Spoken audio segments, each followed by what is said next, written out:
Hello, and welcome back to the Collegian Podcast. We're your hosts. I'm David O'Brien. And I'm Kylie McGovern. Welcome back to the pod. What should I say after that? We know it's been a while. We know you've been on the edge of your seat all summer, waiting, watching, wondering, going, where's Kylie and David? I'm going on YouTube, day after day, I'm going on YouTube, and there's nothing. There's no guests, there's no hijinks, there's no hot takes, there's no pod on the quad, there's no your mom jokes. What's happening? Well, we've had a nice long summer. We've been resting, we've been through both war and acts of leisure, and now we're back on campus. We're back for a new semester. We're here for our junior year. Yeah. So don't worry, folks. There's plenty more to come in the near future. But as for now, we're back, so you don't have to worry your little heads anymore. No. We're here. And as the kids say, we are so back. We're so back, folks. We're so back, podcast bros. So yeah, we're here today. I think we're going to go over our summer bit, and then I believe our almighty producer, the Heavenly Mother herself, Miss Emily Heavenly Mother herself, has a few questions for us, or topics to discuss, or whatever she prepped, because let's face it, folks, it's pretty clear I don't prepare very much for this show, while the other two do. So let's get into it. So tell us about your summer, David. Oh, my summer. Oh, summer, a beautiful season. Yeah, so I was in South Carolina for a month. I was staying with a close friend of mine, Miss Kate Mothersbaugh. Shout out, Kate. Hello. I think you listen to this. I can't really remember. So I was there with her family. We had a splendid time. I got to enjoy the South. There are many cuisines. Like what? They had this thing called chicken fried steak, but it was quite disgusting. Right, it's just flattened out fried chicken, right? I have no idea. That probably is what it is, but I remember I took a bite and I was like visibly disgusted because my palate is too northern. So yeah, I tried too that. Advanced. Yeah, sorry, Southern folk. I don't know how much of our demographic is Southern folk. Oh well, we have one, which is Miss Kate. So yeah, I tried grits. They do barbecue there. Kate also worked at like this fancy restaurant, so I had a steak there one time, or a few times. It was really good. So yeah, I was there. I got to ride on a boat, which you're all too familiar with. But that was cool. But yeah, anyway, so I did that for a month. I had a good time. I drove there. I got pulled over for the first time. I think I told you that, didn't I? No. Oh my god. Tell the listeners and me. I'm so sorry, folks. I'm so sorry. Of course you're fascinated by this. I've never been pulled over before. I'm a very good driver. But anyway, I drove to South Carolina, and I was driving back, and it's an 11-hour drive. And, the more north you get, or the northerner, or more north you get, more north you get, the more traffic there is. So in my brain, I'm like, I'm just going to gun it until I hit, Virginia, and then I'll be jumping. Yeah. So I'm, going, way too fast. I'm speeding. Sorry, folks. I'm speeding. I know. Did you get a ticket? We'll get to that. I'm driving. I'm 30 minutes outside my friend's house. I just left, and I'm gunning it. And then I see here the wee-woo, and then I'm doing the thing where I'm oh, I wonder who that's for. So I'm getting in the other lane, then it gets in my lane, then I get in the other lane, then it gets in my lane, and I'm oh, jeez, it's for me. And then I pull over, and he makes me pull over a little more ahead. So finally, he comes over. He doesn't even do the thing do you know I am pulling you over? He was just you were speeding. And I'm huh? What? Really? I was? Oh, I had no idea.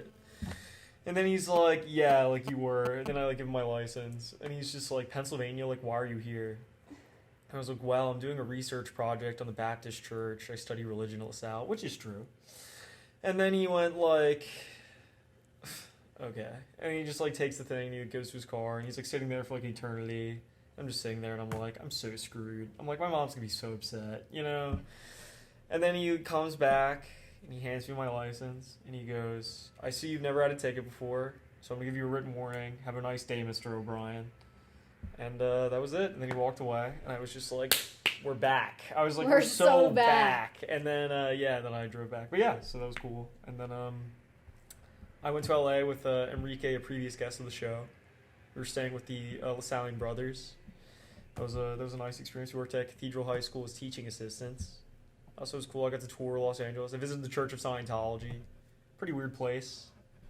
So yeah, and then the last month I was just enjoying the fruits of my home. The fruits of your home. The fruits of my home. Oh. So Kylie, why don't you tell me a little bit about your summer? I spent my summer, I was lucky enough to spend my summer at the Jersey Shore, North Wildwood. Jersey Shore. Jersey Shore, in North Wildwood. And there I worked in their city hall, in the mayor's office. I wrote their Facebook posts, talked to the constituents. And I also worked at a restaurant. If anyone's ever worked at a restaurant at the Jersey Shore, hearts go out to you.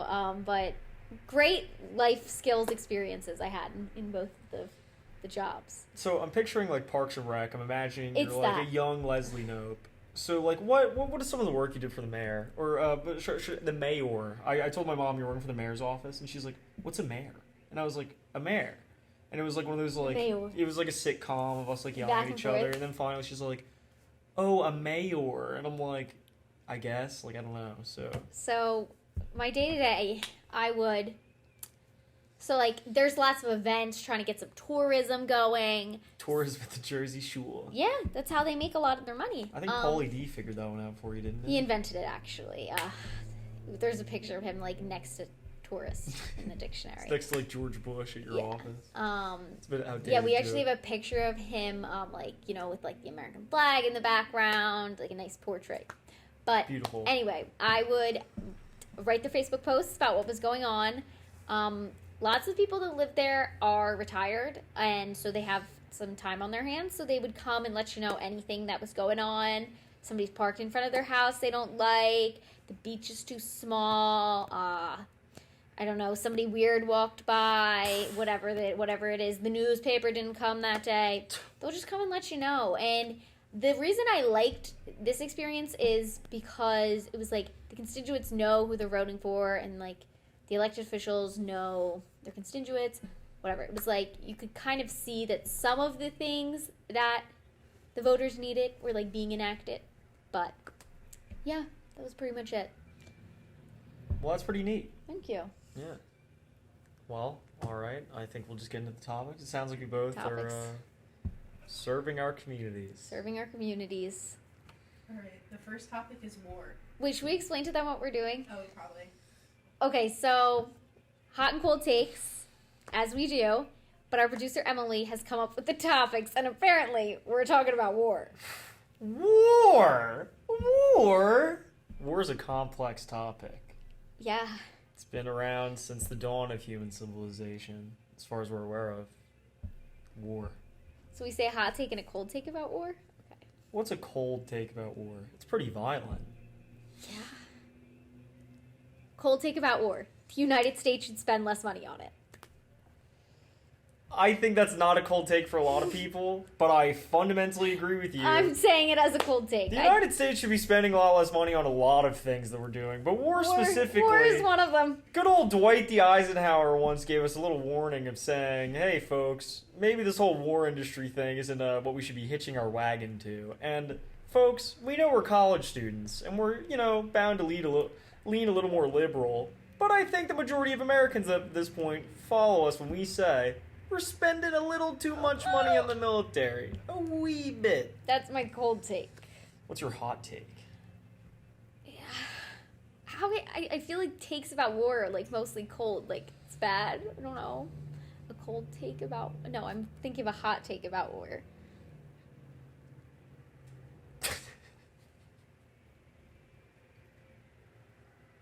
You say your cold take. I have to think. Well, I think the cold take is shared. Okay, do you have a hot take then? Well, I want to say like a bunch of horrible things. I know, I'm really nervous. I really just want to say... I want to get canceled I on want the to say internet. something nasty. Folks, I want to say something really, really nasty, but I'm not going to, because we're on air, and as my fellow podcasters have pointed out to me, employers will probably be looking at these tapes in the future. So, war. What is there to say? I think it's an actual thing to humanity. I don't think it's going to go away. I understand we live in the age of modernity where, everyone just wants to get along. But I think we all understand that at the end of the day, it's just not the reality of the situation. And while I do think we should spend less on the military, I think every time I hear anything about the United States military, I'm just colossally, disappointed with everything about it. So I would say, there needs to be widespread reform. Not only in, cutting the military budget, but also in kind of, making more quality. Look at Afghanistan. That was ridiculous. Sorry to any of my listeners who supported the all of the aspects. If you're of pro-war, click out of the video. If you're pro-war, leave it on. Leave it on. You're not gonna like us. If you're pro-war, send me an email. Convince me. I'm down to become pro-war. If you're pro-war, please do not send me an email. No, send me one. I would love to be convinced. I would love my entire, like, worldview to change, of me just becoming, like, oh, yeah, yes, you know? This episode would have been a lot more interesting if it came out in, like, 2004, you know? I guess so. I think my hot take about war is that maybe this isn't a hot take then. We're never going to have world peace. There's always going to be somebody fighting since the dawn of time. As I just said. Well, you're not getting rid of it. It's sticking around, folks. What's the next question? Cancel culture. Why don't you start? Okay. My hot take is that there are people who deserve to be canceled. Like, there are people that shouldn't have, like, the power and influence they do because of, like, bad things they've done in their life. And Can you provide an example? Like, Bill Clinton. I don't know. Like, Bill Clinton should be canceled. I think Bill Clinton is canceled. But, yeah, that's what I thought of. That's why that's, like, a lukewarm person to say. That's alright. I hear you. But it's like, if you do something wrong in your life and, like, it was bad and it hurt other people, I understand that you can, like, change and grow, but, like, maybe you shouldn't have 1 million followers on Instagram. Like, you shouldn't be the one that's, like, influencing me to, like, do things in my life. You shouldn't have as much power and persuasion as you do if you're a bad person. So in that way, I think, hot take, cancel culture is good for some people who do really bad things. Yeah, I'm gonna hit you with a similar one where I think cancel culture makes sense. It's just the problem is cancel culture is always canceling, like, the wrong people. Yeah. Like, all the people that are adversely affected by cancel culture, it's like some dude on Twitter who's like, you know, like, just being like a moron. Yeah. And it's like, oh, my life's ruined. Versus, meanwhile, you have like your like folks, I know most of our listeners are like parents and stuff, but there was this new guy who came out of the woodwork who I think was working for the CIA as like an asset, but that's a whole nother thing, of Andrew Tate. Oh, I knew and that's what his you were whole gonna say. thing is he's just like, women belong in the kitchen. And it's like, alright, man, like, go off, I guess, Yeah. like, whatever you want. And it's like, you know, this guy is like, he was canceled, but like, not really, like, he's still around. It's Yeah. like, I still know people who watch his videos and stuff, but like, fun fact, before he started his influencing career, he made, he's like known for being like this rich bald guy or whatever. He made his money through human trafficking, and then he like was pimping like young girls out on the internet and stuff. So it's like, okay, cool. It's like this guy on Twitter just like lost his job or whatever. Meanwhile, this guy is still rich. Like, he still has a profitable like market now. I mean, he just he like blew up on Instagram and stuff.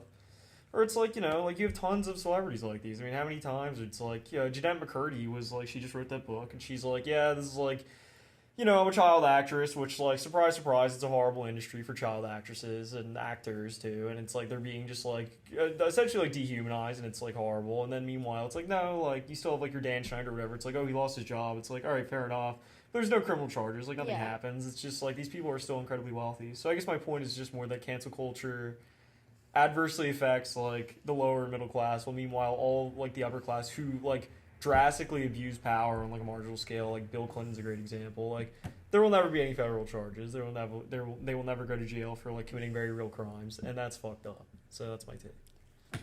Wait, hot take for that then? No, I already said my hot take. Cold take is that cancel culture makes certain people more famous, and then it's, like, not productive. Like, I don't know if no one watching this probably follows TikTok the way I do, but, like, how Addison Rae's, like, mother and father with, like, very young TikTok stars right now, and people are, like, so inappropriate, but, like, when was the last time I talked about Addison Rae's father? Like, never before this happened. So I feel like cold take, it makes people who shouldn't be famous more famous. Yeah, I mean, that's a whole thing with, like, I mean, celebrity drama in itself is just, like, stupid, and it's like, if I had it my way, like, they would not exist. I would not allow any form of media to allow any Addison Rae, or Charlie D'Amelio was the one I remember, because that was when we were in high school. I don't know who's popping him now, but yeah, I mean, look at Kanye West. It's like, oh, like, cancel Kanye, and it's like, there are people who, like, essentially their entire, like, celebrity status is built off of controversies. Like this Andrew Tate guy, it's like the fact he's a controversial figure, and he's just like, I hate women. It's like, and then it's like keeps like snowballing them forward. So like, yeah, exactly. It's like cancel culture. That's a really good point. Yeah, cancel culture, if anything, is like helping specific people become even more famous. And like, it also cancel culture also doesn't promote like any real sense of like shame or forgiveness. Like I feel like there are people I've like I can't give you like a specific name or something, but I've definitely like read articles and stuff where it's like, you know, someone gets canceled and then they like apologize or whatever and they disappear off the face of the earth. While other people it's like they get canceled and they're like, cool, I like don't care. And then everyone's like, go off, king, you know, and then it's like they becoming more famous. So it's like this is counterintuitive because it's not actually fostering any sense of like redemption or forgiveness or like any form of like real like liability in ways that are like in ways that like actually like fix anything. It's only like causing more issues. So Next question. Daylight savings. yeah, it's dumb. I don't care. The farmers don't do it. Yeah, I literally don't give a fuck. Oh, Ben Franklin came. Oh, Ben Franklin, it's for energy. No, it's dumb. Get rid of it. Yeah. Also, the fact that we have different time zones anyway is stupid. We should have one flat time zone. You want a hot take? Not only should daylight savings not exist, but all time zones should be the same. And it's like... I don't agree with that. No, they should be. It's stupid. It doesn't make any sense. And it's like, oh, well then what? You wake up at 2 a.m.? Yeah, guess what? You'll get used to it. Your circadian rhythm isn't based off of a clock. It's based off of the sun. True. I don't know why I got so angry on that one. No, but like, hot take, it's dumb. Cold take, I like when like you get to like have the extra hour of sleep. Like, yeah. Vaping. Stupid. Smoke a cigarette. Like I think similar idea. It's like, I'm not one to say like you don't know what you're putting in your body. That like we eat so much crap every day, whatever. But like, I don't know. Like, come talk to me in 20 years after you have like black lung. Then maybe like I'll have a. That's my hot take. Is that you don't know what's in it. Cold take is, I don't know. If you want to have something else, don't waste your time on a vape.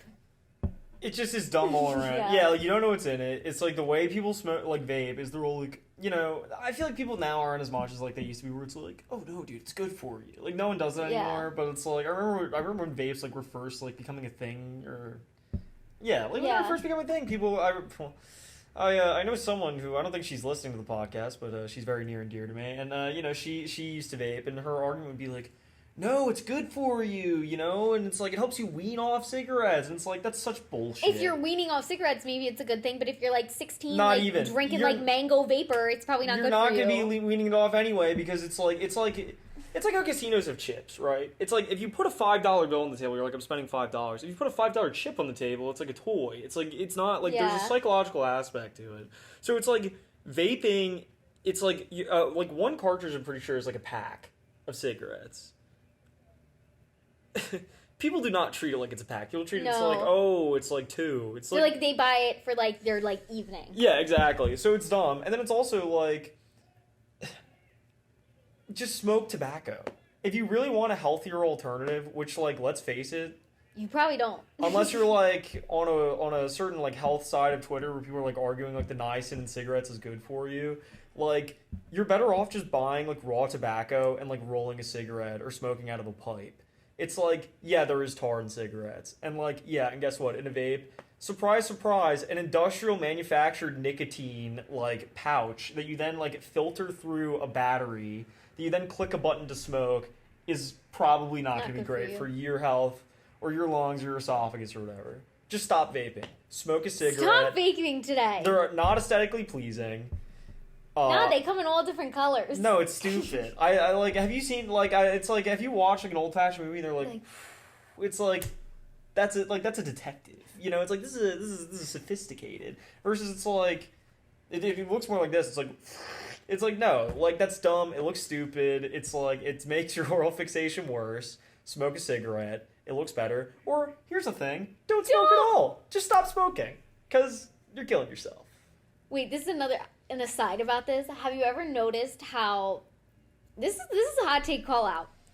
Athletes really like the vapes because it doesn't show up in their drug text, and then they're not like hungover for their like 48-hour rule.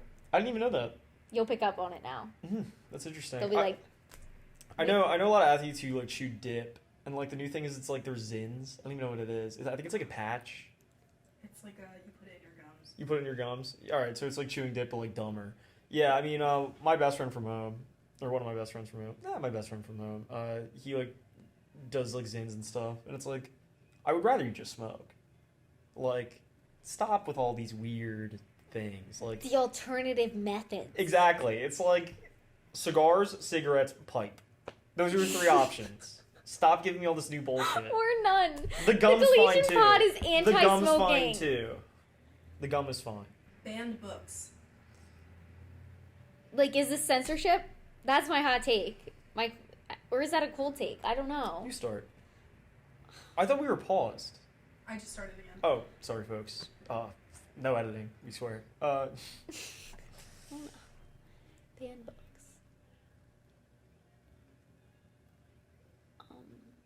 Okay. Don't do it. Don't do it. Yeah, that's my cold take.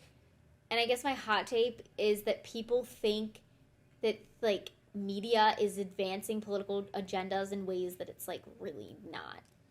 Especially, like, a children's book, I think. Like, Oh, I get what you're saying. like, your kid isn't gonna, like, read a book that has, like, homosexual parents and then, like, change their sexuality. Like, that's not how things work. Like, you need to be exposed to different things, and if you're banning books, I think that's dumb and, like, making people close-minded. Yeah, I fully agree with you. And I also think it's, like, dumb where it's, like...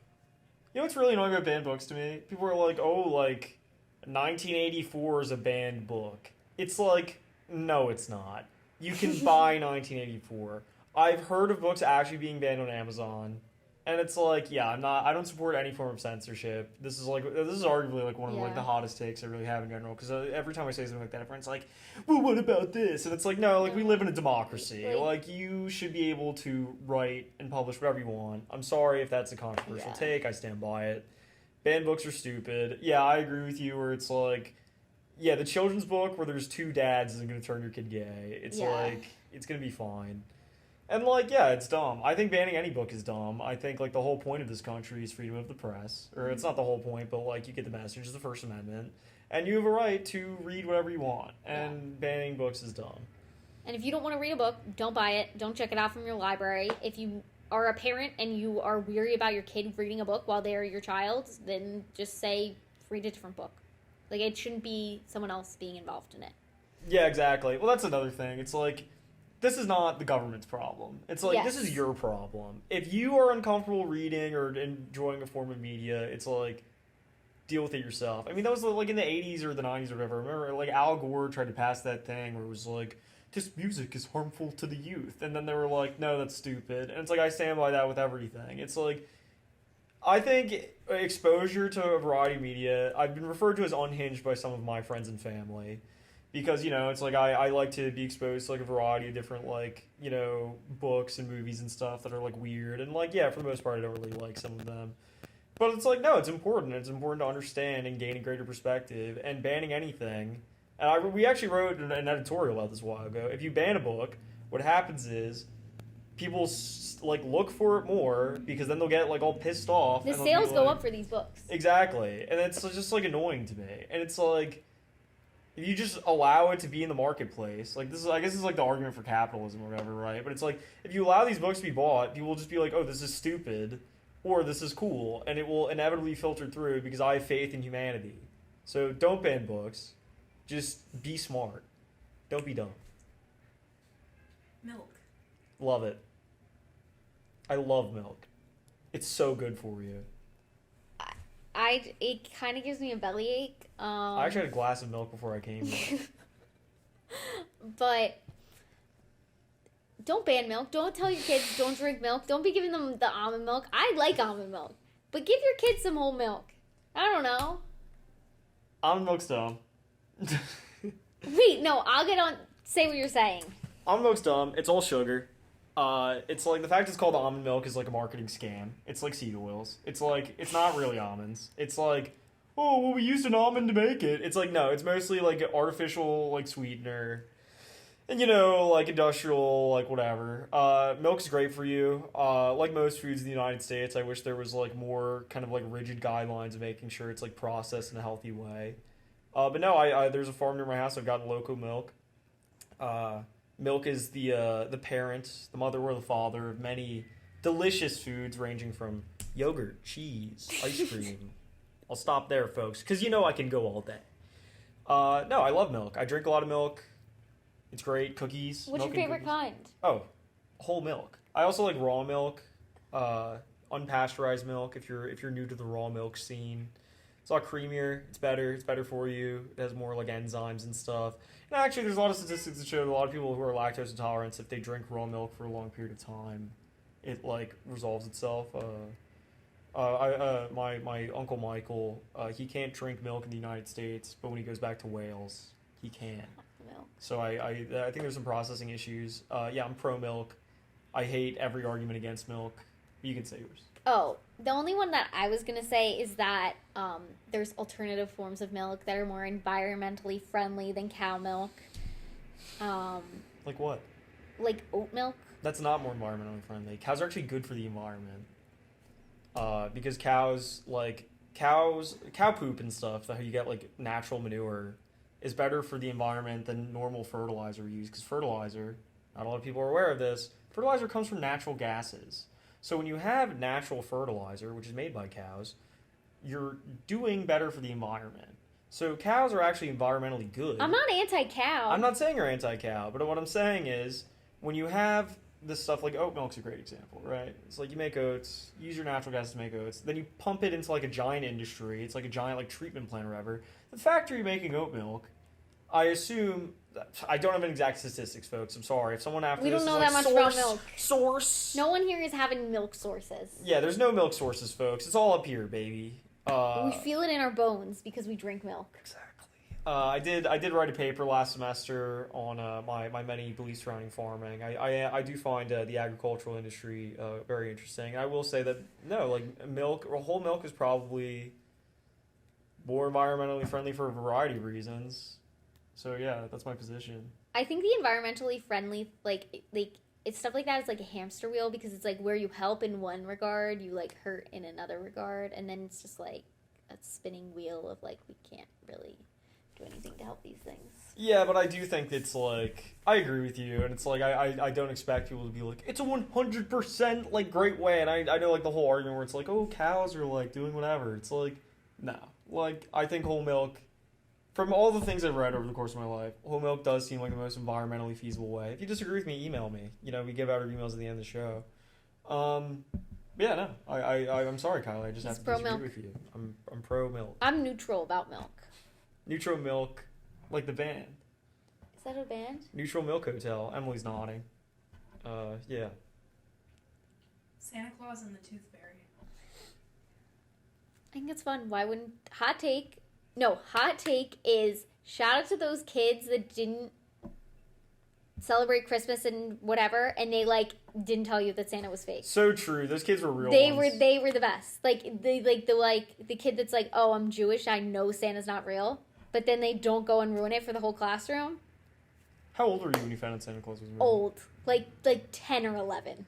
Yeah, I found out when I was 9. And, like, my mom was, like, mocking me recently for, like, it taking that long. And it's like, no, I was 8. Sorry, folks. It was a long time ago. I'm an old man now. I'm 20.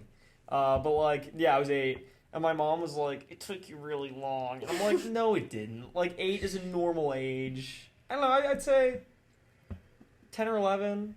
I guess, like, 11. You said 10 or 11, right? Or Yeah. 11 or 12. Yeah, I think, like, probably 10 or 11. I don't know.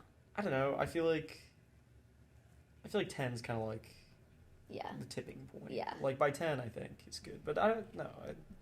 I think Santa Claus is fun. I think it's good. I think it's a good thing to. It's like a fun tradition. Yeah. I like it. I'm a big believer, as my friends know and my family knows. I feel like for a lot of stuff, like you should be kind of honest with your kids. But like, no, I think Santa Claus is a fun thing. It's a fun tradition. Whimsy. It's whimsy. It is whimsy. The Tooth Fairy, I don't really care. The Tooth Fairy's dumb. Low key. Yeah, but like all of it, like in itself, like you got to keep like the glue together. Like if you have Santa, you have to have the Tooth Fairy, you know. Yeah. It's like once you knock out like the Easter Bunny's the easiest to be like, what is going on? You know, you're like, what is happening? Yeah, but like, yeah, that's a good point. Like once one's gone, like the rest are gone. But Santa's definitely my favorite. But I'm a big Christmas guy. I think cold take about that though is that like, did you guys know bad like kids that were like naughty? To use the Santa Claus term, like growing up, like they were bad, but they got the best Christmas gifts. My sister got coal one year. Like some parents do that. That's cool. Well, you asked for it. It's not the same. Sorry, folks. Just a little sidebar with our producer. But I'm trying to get a better wage for this podcast. But yeah, no, I will agree with you that yeah, I mean there's kids where it's just like you don't deserve that. yeah, Like you were on the naughty list. yeah. But then there'd be like good kids, and they'd be like, I got a book, and then the bad kid would be like, I got the Barbie dream house. Classic. And you're like, you're so mean. You're definitely on the naughty list. Where's the real justice, Santa? That's Why are what I you would be supporting always the upper thinking. class? Yes. I think there could be class issues with Santa Claus. Well, when the communist revolution happens, I hope they spare jolly old Saint Nick. I don't think Carl would get along with it. I'm sure the elves will not be happy. No, they would eat up communism. Yeah. I think they have a good time. I watched Rudolph the Red-Nosed Reindeer. I mean, the only one that really didn't like the whole dynamic was that guy who wanted to be a dentist. Which, like, why would you want to be a dentist? Sorry, I know Marcus's dad is a dentist, but, like, I'm worried being about a it. dentist is dumb. It's funny the things you choose to, like, apologize. Why? You're like, I'm sorry I said being a dentist is dumb. As I'm, like, not even flinching, and you're like, milk is the only beverage we should drink. Yeah, well, no, because it's different. Well, who am I offending by saying, sorry. I'm sorry if you're lactose intolerant. But maybe you should learn to be more tolerant. No, yeah, I don't know, whatever. Yeah, that's a good point. I guess I do apologize for weird things. Well, I don't know, I have so many moments, and it's like, I'm not going to go on a whole rant here, where people are like, that really bothered me when you said that, like, a year ago. And I'm like, okay, like, I didn't know. You should have told me. Yeah, exactly. So I try and apologize for things that I, like, preempt, but it's like I'm kind of a weird guy, so it's all the things that I, like, think will be problems or, like, not, and all the things I don't think will be problems are, like, can you believe you told me to check up my butt? And I'm like, yeah, it's funny. And they're like, no, it's not. And I'm like, sorry. Anyway, I don't know, maybe we'll cut that out. Or maybe we'll leave it in, whatever. But, like, yeah. Anyway, sorry Marcus's dad. I don't know if you listen to this. I'm sorry for roasting the dentists. Or I don't know if Marcus is listening to this. Sorry if I'm making fun of your dad. Anyway, being a dentist is dumb. It's a stupid job. I hate going to the dentist. Every time I go to the dentist, they're always, like, whining to me about something I have to do. Like, the most recent one's like, oh, like, your tonsils are too... And it's like, shut up. Like, clean my teeth, let me leave. I hate this. It sucks. It's dumb. Sorry, folks. I got a little away from myself, as I'm one to do, as everyone who's known me. Or has watched the show is knows. So. Next question. Being selfish. Define selfish. No. Okay.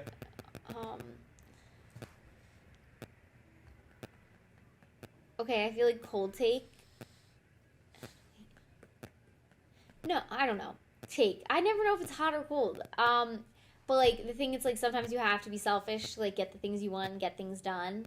That's not being selfish, I don't think. I think that people have construed the world that's like sometimes you need to be selfish. Sometimes you need to like take a day off from school and like go get yourself something to eat and like not answer your texts. Like I think it's okay to do that and you're not being selfish by doing that. That's my hot take. My cold take is that, like, don't actually be selfish, I guess.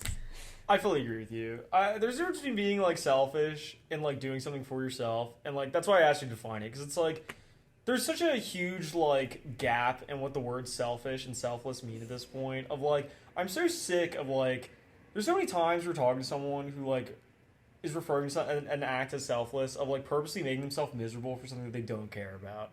And it's, like... That's insane to me. Like, it's insane. Like, I'm not gonna, like, those people that are like, you didn't give away your entire paycheck. Like, not very selfless of you. It's like, no, like, I don't have to do that. It's like, there's a difference between, like, being, like, the word I want to use is decadent, but I know it's, like, kind of being, like, pretentious. It's like, there's a difference between, like, being, like, cruel or, like, decadent about something you're doing. Like, it's like, yeah, if I have an 11-course meal and, like, you're sitting next to me and you're, like, ravenous and I'm not giving you any... That's being a dick. Yeah. And it's selfish, and that's not right. But there's also a difference between, like, if I buy a chocolate bar, and you're like, oh, I want a chocolate bar too, and I'm like, well, I'm sorry, I'm really hungry. It's like, there's such a huge difference. And honestly, like, selfishness is such, like, a huge topic, because there's so many, like, everyone has such, like, a huge different perspective on it, and there's some people who just are, like, actually insane. Like, a good example is, like, these people that are, like, you don't owe anything to anyone. Like, if your friends come to you with a problem, fuck them. And it's like, no, like, if you have a friend and they're struggling and you can help, like, you should. Like, that's what being a friend is. It's like, you're not being selfish by, like... I'm sorry. You're not, like, selfishness is, like... You can't just avoid, like, the burden of being, like, a part of a community. That is selfish, and that's really messed up. But at the same time, it's like, just because you're thinking, like, in an egocentric way doesn't mean you're a selfish person. It just means you're, like, individualistic, which is a good thing. And it's a very, like, culturally American thing that I don't think is necessarily bad. Like, it's good to want to do your own thing. It's good to be your own person. You're not selfish for that. So, yeah, that's my take. And then, cold take, like, yeah, like, don't be an asshole. Like, there's different levels of it. It's like, eat your chocolate bar, but yeah, don't take someone else's. Like, there's good selfishness, which I wouldn't even refer to as selfishness, but there's good, like, I guess, like, self-focus. Self-forwardness? Yeah, I don't know. Yeah, I don't know the correct, like, terminology. Like, self-care living, I guess. I don't even know. Yeah, like, self-care. Yeah, that's another one where it's like, I do think self-care is great. It's like, go to the gym, you know, watch an hour of TV, relax. But I hate this self-care thing where it's like, oh, I'm gonna do self-care by not doing the things I need to do. Yeah. It's like, that's not self-care, that's like being a toxic person, and you should stop. So yeah, I mean, that's my position. But yeah, I mean, it's a complicated thing. Don't be a narcissist. Last one. High fructose corn syrup. Gotta Get rid of it. What'd you say? I was gonna say, you have to eat a pound of dirt before you die. Like, if I eat red dye, you know? I don't think we should be, like, ordering it by the pound or anything. We should, like, take it out of our, like, general diet, but, like, I'm gonna eat, like, a Swedish fish or whatever that has high fructose corn syrup in it. Fair enough. I think it's a scam. I think high fructose corn syrup is, like, a human right violation. I think it should be gotten rid of immediately. I think the fact that, like, we went to elementary school. You went to a private one, but I assume you kind of had the same, like, lunch as I did. And it's like, the fact you're feeding this to children is a crime. The fact that I drank as much fruit punch as I did as a child makes me, like, want to fly into, like, a fit of anger. But then at the other hand, it's like, who are we to, like, be like, stop selling this? You could just choose not to buy it, you know? Because a lot of people... Can't choose, yeah. Yeah, they can't. And it's like the argument for, like, the soda tax or whatever. It's like a lot of people are just in a place where they're, like, uneducated about specific, like, health issues. They don't know how to overcome it. And there's a lot of statistics that show that, like, inflammation in your stomach leads to, like, a lot of health issues later on, and that's heavily caused by high fructose corn syrup. It's terrible for you. It's in everything. It's hard to escape. And, like, yeah, I agree with Kylie. It's like, I'm going to eat M&Ms if I want an M&M. Yeah. Like, they're delicious. But at the same time, it's like, there's a limit. And it's also like, Velco brought back, like, European chocolates. And they're delicious. They were fantastic. Because it's like, it's not just covered in garbage. And it's like, yeah, the fact that we're, like, allowed to be fed this food. And it's like, the arguments is like, oh, well, it makes it cheaper. And it's like, oh, okay, eat this rat poison. It's $1. Like, Yeah. no, that's stupid. And it's dumb. And it's, like, insane that, like, this has been allowed to go on for as long as it has. You know, there is an obesity epidemic. It's heavily caused by high fructose corn syrup. It's horrible, and it makes me, like, actually really upset that it exists. And if there's ever, like, if I ever become, like, the autocrat of America or something, the first thing I'm doing is, like, resolving this issue, because it's going to fix everything, like, immediately. And it's also, like, having a bad diet, like, affects you in all ways of life. Like, I've had dietary issues over the course of my life, and, like, you do feel better when you're eating better. And, like, it sucks that, like, it has to become a personality trait. It sucks that you have to be like, oh, sorry, like, I can't enjoy this. And it's like, at the same time, it's like, I'm still going to eat high fructose corn syrup. I'm not saying I'm ever going to stop, because I'm an American. But at the same time, it's like, the fact it's in everything is stupid. And it's like, there's better ways of sweetening things. It's just a matter of, like, it's cheap, and it's like, it's just stupid. It's so bad for you. It's so bad for you, folks. Like, the CEO of Pepsi doesn't allow his kids to drink Pepsi. There's a reason why. And I say that as someone who loves a good Pepsi with a sandwich. So, that's that. That's that. Any closing remarks? No. It's been a long summer. It's been a long summer. Glad to be back. If you ever want to be on the podcast or have any questions, comments, or concerns, that's what you would say. Exactly. You can email us. I am governk8@lasalle.edu. Not K10. Not That's K10. someone else. Somebody else. That's a different McGovern, who you might get to meet. Yeah, folks, we're happy to be back. It's good to see you again. Well, I'm not seeing you, but you're seeing me. So lucky you, am I right, folks? But yeah, no, it's good to be back. I'm happy the podcast's back. I'm happy to see you. I'm happy to see you. I'm pointing to Emily. And yeah, we're looking forward to another great year of the pod. Yeah, question, comments, concerns, shoot me an email. O'Brien D10, not D11. That's a fellow Collegian writer, D10. And, yeah, next week, we're going to be back to your regularly scheduled program. Why did I want to dab after you said that? Do it. Should we both dab with Yeah. our Ready? This will be the This end. is the Ready? end. Set, go.